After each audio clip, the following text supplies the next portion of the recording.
오늘의 묵상입니다. 여러분, 일상 속에서 누군가의 나의 진심을 전하려고 아무리 애를 써도 상대방이 굳게 닫힌 마음으로 내 말을 철저히 왜곡했던 그 답답한 경험 한 번쯤 있으시죠? 네. 정말 숨이 막히는 기분이죠. 맞습니다. 우리는 종종 자신이 보고 싶은 것만 보고 또 듣고 싶은 것만 들으려 하는 경향이 있거든요. 그럴 때 진실은 사람들의 편견이라는 그 두꺼운 장막 뒤로 꽁꽁 숨어버리곤 합니다. 오늘의 본문에 의하면 요한복음 10장 22절부터 42절까지의 기록을 바탕으로 우리는 예루살렘 성전 경내에서 벌어진 아주 치열하고도 팽팽한 진실 공방을 마주하게 됩니다. 네, 예수님과 유대인들 사이에 오고 간 이 뜨거운 논쟁은 단순한 말다툼이 아니었죠. 영원한 생명이 달린 아주 중대한 대화였습니다. 그래서 오늘 우리가 이 깊은 대화를 통해 수행할 미션이 참 중요합니다. 그렇습니다. 단순히 2000년 전 과거에 있었던 종교적, 아니 역사적 갈등을 텍스트로 읽어내려가는데 그쳐서는 안 되거든요. 말씀이 증언하듯이 본문 곳곳에 자리 잡은 목자와 양, 그리고 믿음과 불신이라는 강력한 은유 속에 담긴 깊은 영적 통찰을 발굴해내는 것이죠. 나아가 이 묵상이 청취자 여러분의 치열한 일상과 신앙의 여정에 어떻게 실제적이고 따뜻한 위로로 또 흔들리지 않는 단단한 신학적 이정표로 적용될 수 있을지 함께 파헤쳐 보는 것이 우리의 목표입니다. 자, 이제 하나씩 풀어볼까요? 먼저 오늘 본문이 펼쳐지는 시공간의 배경 속으로 여러분을 안내하고 싶습니다. 본문은 예루살렘의 수전절이 이르니 때는 겨울이라 이렇게 묘사하며 시작하거든요. 겨울의 예루살렘? 참 낯선 이미지일 수 있어요. 네, 보통 우리가 이스라엘 예루살렘을 떠올리면 쨍쨍한 햇빛이 내리쬐는 건조한 사막의 이미지를 상상하기 쉽잖아요. 하지만 팔레스타인 지역의 겨울, 그러니까 10월부터 4월까지 이어지는 우기는 전혀 다릅니다. 꽤 쌀쌀하고 때로는 매서운 비바람이 몰아치며 뼛속까지 시린 한기가 느껴지는 계절이죠. 사람들은 그 쏟아지는 비와 찬바람을 피하려고 성전 안으로 모여들었을 겁니다. 맞습니다. 솔로몬 행각이라는 지붕 덮인 복도로 옹기종기 모여들었죠. 이 춥고 눅눅하며 움츠려드는 날씨는 앞으로 예수님과 유대인들 사이에서 벌어질 팽팽한 긴장감, 그 냉랭하고 날선 분위기를 시각적으로 아주 절묘하게 보여주는 듯합니다. 여기서 주목할 만한 매력적인 사실은 바로 이 수전절이라는 명절이 품고 있는 거대한 역사적 무게입니다. 히브리어로는 하누카라고 불리는 이 빛의 축제를 제대로 이해하려면 기원전 175년경에 끔찍했던 흑역사로 거슬러 올라가야 하거든요. 안티오쿠스 4세 에피파네스 시절 말씀하시는 거죠? 정확합니다. 당시 시리아를 다스리던 통치자 안티오쿠스 4세는 유대인들의 신앙을 말살하기 위해 상상할 수 없는 만행을 저질렀습니다. 예루살렘 성전 한가운데에 그리스의 신 제우스 제단을 세우고 유대인들이 율법적으로 가장 혐오하고 부정하게 여기는 짐승인 돼지를 잡아 그 피를 제단에 뿌렸습니다. 성전을 그야말로 참혹하게 모독한 것이죠. 1세기 유대인들의 정서를 생각해보면 그건 단순한 모욕을 넘어선 국가적, 영혼의 트라우마였겠네요. 성전은 그들에게 하나님이 임재하시는 세상의 중심이자 삶의 모든 것인데 그곳에 돼지의 피가 뿌려졌다니요. 상상만 해도 정말 끔찍합니다. 신앙의 중심이 처참하게 짓밟힌 이 암흑기에 분연히 일어난 인물이 바로 유다 마카비와 그의 형제들이었습니다. 이들이 주도한 무장 독립투쟁, 이른바 마카비 혁명은 기적적으로 시리아 군대를 몰아내는 성공을 거두었고 기원전 164년 마침내 성전을 정결하게 청소하여 하나님께 다시 봉헌하게 됩니다. 그래서 성전을 수리하고 봉헌했다고 해서 수전절인 거군요. 네, 이때 성전의 등잔인 메노라를 밝힐 거룩한 기름이 단 하루치밖에 남지 않았는데 무려 8일 동안이나 그 불빛이 꺼지지 않고 타올랐다는 기적을 기념하는 명절이 바로 수전절입니다. 절망적인 어둠 속에서 성전이 회복되고 또 하루치 기름으로 8일을 버틴 기적의 빛. 이야기를 듣기만 해도 피가 끓어오르는 승리의 역사입니다. 그런데 이 수전절의 배경이 오늘 예수님을 애워싸고 압박하는 유대인들의 태도와 아주 밀접하게 연결되어 있는 거네요. 맞습니다. 당시 유대인들은 또다시 이방 제국인 로마의 압제 아래 있었으니까요. 그들의 마음속에는 과거 마카비 혁명 때처럼 단숨에 로마를 몰아내고 이스라엘을 독립시켜줄 강력한 정치적, 아니 군사적 영웅을 향한 타는 듯한 갈망이 있었겠습니다. 그 역사적 트라우마와 열망이 바로 이 장면의 긴장감을 폭발시키는 도화선입니다. 수전절의 찬란한 불빛 아래에서 유대인들의 민족적 자긍심과 독립을 향한 절박함은 최고조에 달해 있었습니다. 그들은 최근 예수님이 보여주신 수많은 기적들, 예를 들어 오병이어로 수천 명을 먹이신 사건들을 보면서 이 사람이 혹시 우리가 그토록 기다리던 제2의 유다 마카비, 그 위대한 정치적 메시아가 아닐까 하는 기대감에 한껏 부풀어 올랐죠. 아, 그래서 그 솔로몬 행각에서 예수님을 애워싼 거군요. 그렇습니다. 좁은 행각을 거니시는 예수님을 위협적으로 둥글게 애워싸고는 언제까지나 우리 마음을 의욕하게 하려 하나이까? 그리스도이면 밝히 말씀하소서라고 윽박지른 것입니다.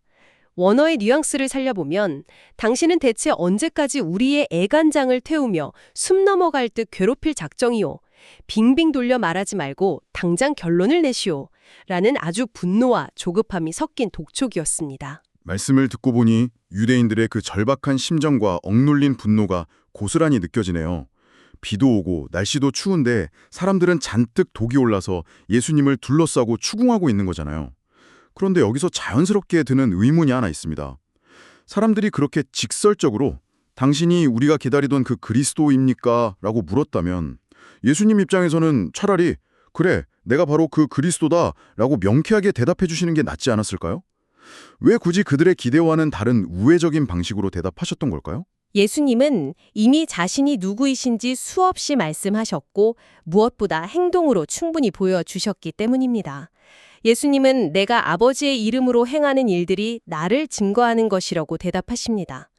날 때부터 맹인이었던 자의 눈을 뜨게 하고 38년 된 병자를 고치며 배고픈 자들을 먹이신 그 모든 압도적인 선한 표적들이 이미 그분이 하나님께로부터 오신 구원자임을 명백히 증명하고 있었다는 뜻이죠. 증거가 없어서가 아니었군요. 네, 유대인들이 믿지 못한 것은 결코 예수님의 증거가 부족하거나 설명이 모호해서가 아니었습니다. 본문은 그 이유를 단호하게 선언합니다. 너희가 내 양이 아니므로 믿지 아니하는도다. 즉 이것은 지식이나 증거의 문제가 아니라 소속과 영적 본질의 문제였던 것입니다. 이것을 더 큰 맥락과 연결해 보자면 원어 성경에 기록된 동사의 시제가 우리의 인간적인 심리를 아주 정확하게 꼬집어냅니다. 원어의 시제요? 어떤 의미가 숨어 있나요? 예수님께서 내가 너희에게 말하였으들 믿지 아니하는도다라고 하셨을 때 이 믿지 아니하는도다라는 표현은 헬라어 현재 시제로 쓰였습니다. 헬라어에서 현재 시제는 단순한 현재의 상태가 아니라 지속적이고 반복적인 행동을 의미합니다. 다시 말해 단 한 번 헷갈려서 의심한 것이 아니라 예수님의 지속적인 가르침과 수많은 표적을 두 눈으로 똑똑히 보면서도 고집스럽게 아주 의도적으로 불신을 유지하고 있는 그들의 완고한 마음 상태를 폭로하는 것이죠. 와, 그 지속적인 불신이라는 말이 참 무섭게 다가옵니다. 현대 사회로 치면 일종의 확증 편향이나 에코체인버 현상과도 같네요. 내 정치적 성향이나 내 이기적인 기대에 맞지 않는 정보는 아무리 객관적인 팩트라도 알고리즘에서 지워버리고 스스로 눈을 질끈 감아버리는 거잖아요. 진짜 빛이 눈앞에 서 있는데도 내가 원하는 모양의 빛이 아니라는 이유로 스스로 장님이 되어버린 안타까운 상태네요. 맞습니다. 반면에 참된 양들에 대한 예수님의 묘사는 이 차가운 겨울 성전의 공기를 일순간에 녹여버립니다. 내 양은 내 음성을 들으며 나는 그들을 알며 그들은 나를 따르느니라. 고대 근동의 목축 문화에서 목자와 양의 관계는 우리가 생각하는 것 이상으로 친밀했습니다. 양들이 시력이 좀 나쁘다고 들었어요. 네, 시력이 매우 나빠서 길을 잃기 쉽지만 청각만큼은 아주 예민해서 수많은 사람의 소리 중에서도 오직 자기 목자의 음성만을 정확히 구별해 냈습니다. 목자 역시 자기 양들의 이름과 흉터, 성격을 하나하나 다 알고 있었죠. 이 험난하고 시끄러운 세상 속에서 우주의 창조주이신 참 목자가 나의 연약함을 모두 아신다는 것. 그리고 우리는 세상의 수많은 매혹적인 소음들을 뒤로하고 그분의 부드러운 음성에만 귀 기울여 따라간다는 것. 이것이 바로 기독교 신앙의 본질입니다. 참 목자이신 예수님이 나를 아시고 내가 그분을 따른다는 그 친밀함의 묘사가 참으로 따뜻합니다. 그런데 그 따뜻한 위로의 분위기는 그리 오래가지 못하죠. 본문은 곧바로 요한복음 전체를 통틀어 가장 치열하고 장엄한 논쟁의 클라이맥스로 치달아가거든요. 여기서 정말 흥미로워지는 부분은 바로 예수님의 파격적인 선언과 그 직후의 상황입니다.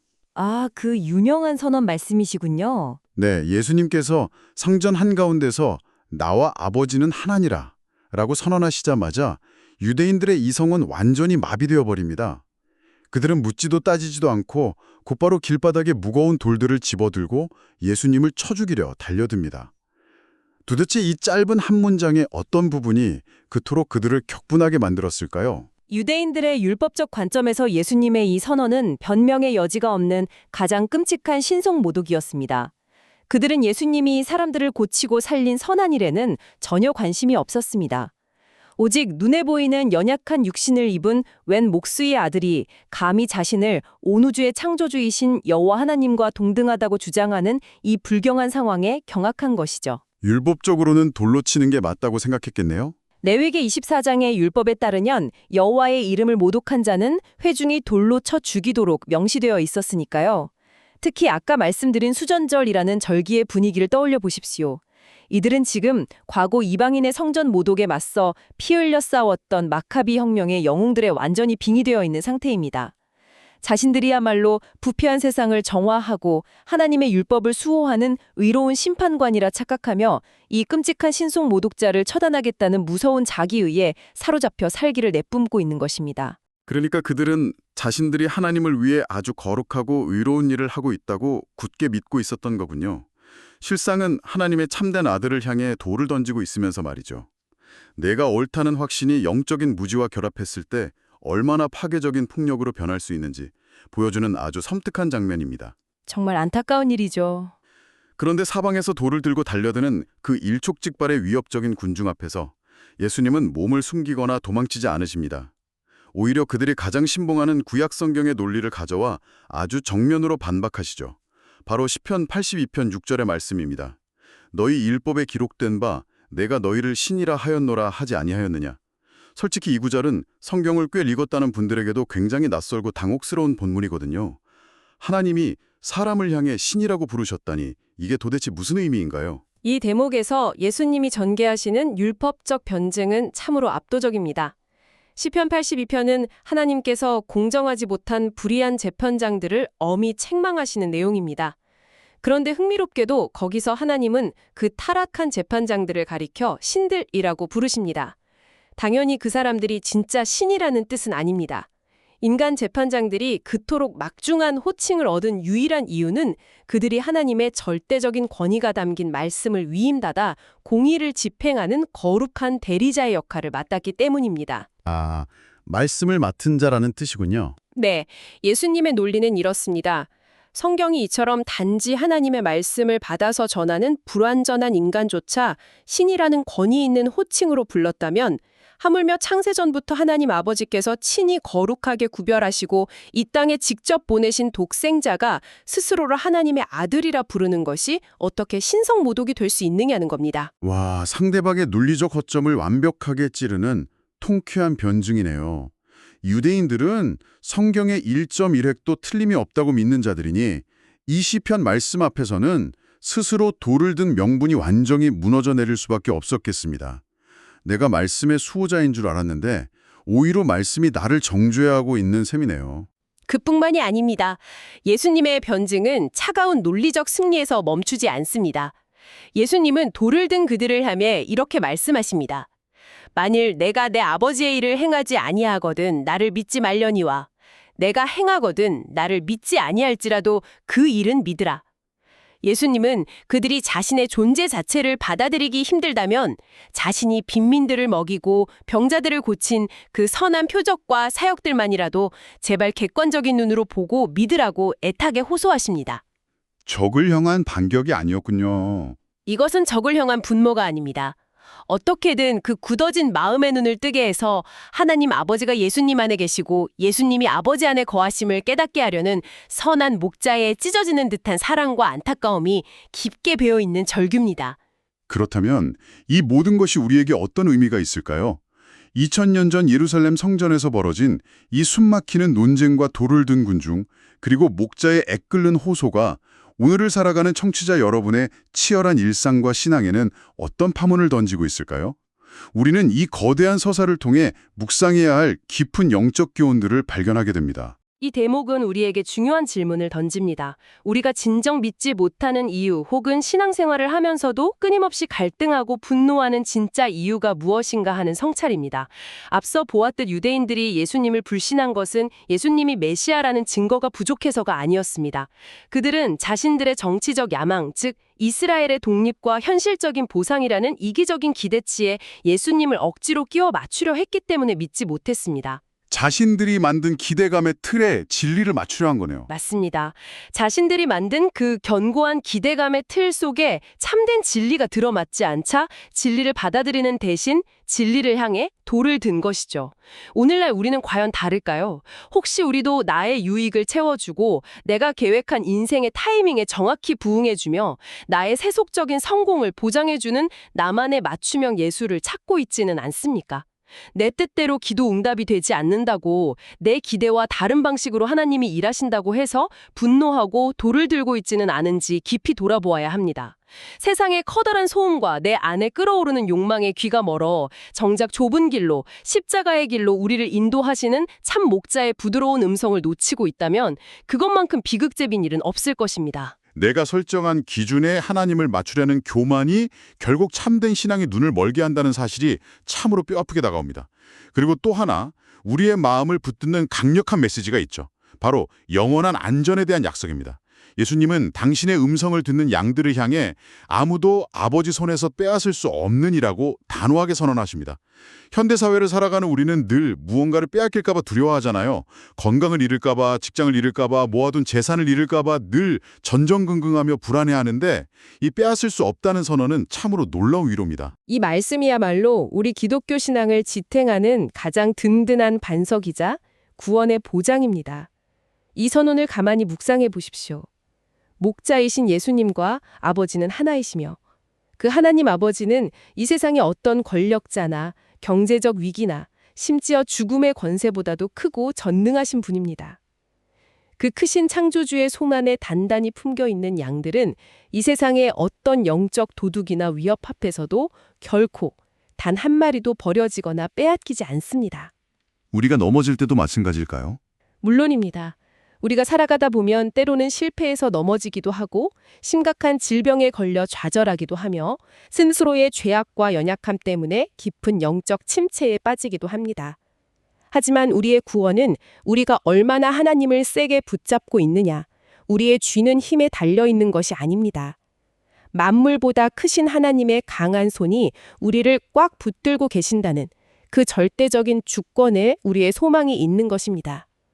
이 영원한 구원의 보장, 절대로 끊어지지 않는 사랑의 연대가 오늘 하루의 불안을 잠재우고 일상을 살아낼 가장 강력한 평안의 이유가 됩니다. 우리의 연약함과 상관없이 만물보다 크신 그 손이 나를 붙들고 계신다니 이보다 더 완전한 보호막이 어디 있을까 싶습니다. 그리고 오늘 본문을 관통하는 예수님의 그 모든 선한 일, 사람을 살리고 진리를 선포하신 그 모든 사역의 궁극적인 절정이 무엇인지도 깊이 묵상하게 되네요. 유대인들은 예수님이 행하신 일을 율법을 파괴하는 모독이라고 정죄했지만 예수님의 모든 생애는 철저하게 하나님 아버지의 뜻에 순종하고 하나님의 영광을 온 세상에 드러내는 완벽한 선한 일이었습니다. 그리고 그 선한 일의 최고봉, 가장 위대한 절정은 단순히 병자를 고치는 기적이 아니었습니다. 바로 죄로 인해 영적으로 완전히 눈이 멀고 길을 잃어버린 우리 양들을 살리기 위해 선한 목자이신 예수님 자신이 친히 십자가에 달려 살이 찢기고 피 흘려 자기 생명을 내어주신 절대적인 순종이었습니다.